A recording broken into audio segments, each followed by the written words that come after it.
The report laid out in detail what Freeh called the callous and shocking disregard for child victims by the most powerful leaders at Penn State, including Paterno, a towering figure for 5 decades.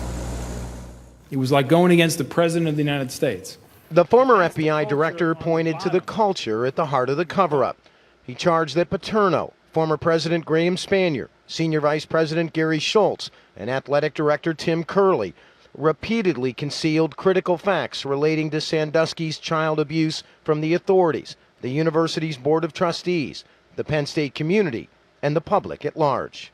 The evidence clearly shows, in our view, an active agreement to conceal. What's significant and shocking is that the 4 of them, the most powerful people in Penn State University, made a decision to conceal this information. As evidence, Freeh cited a revealing email by Athletic Director Curley, written about 2 weeks after assistant football coach Mike McQueary said he'd witnessed Sandusky sexually assault a young boy in a football facility shower in February 2001. According to the report, Curley, Spanier, and Schultz decided to report Sandusky to child welfare authorities. But then, after speaking with Paterno, Curley said in an email he would prefer to keep the matter private and speak with Sandusky. Later that night, in another email, Spanier responded, writing in part, "The approach you outline is humane and a reasonable way to proceed." Although concern to treat the child abuser humanely was expressly stated, no such sentiments were ever expressed by them to Sandusky's victims. In an op-ed piece released yesterday, written by Paterno about a month before his death from lung cancer in January, the iconic coach tried to separate the Sandusky scandal away from his football team. "I feel compelled to say in no uncertain terms that this is not a football scandal," he wrote.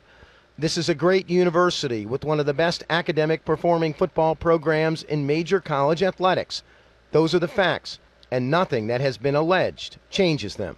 Freeh was having none of it, making clear, contrary to Paterno's public statements, he and the other Penn State officials were acutely aware of Sandusky showering with a young boy back in 1998, an incident that led to a police investigation that was eventually dropped.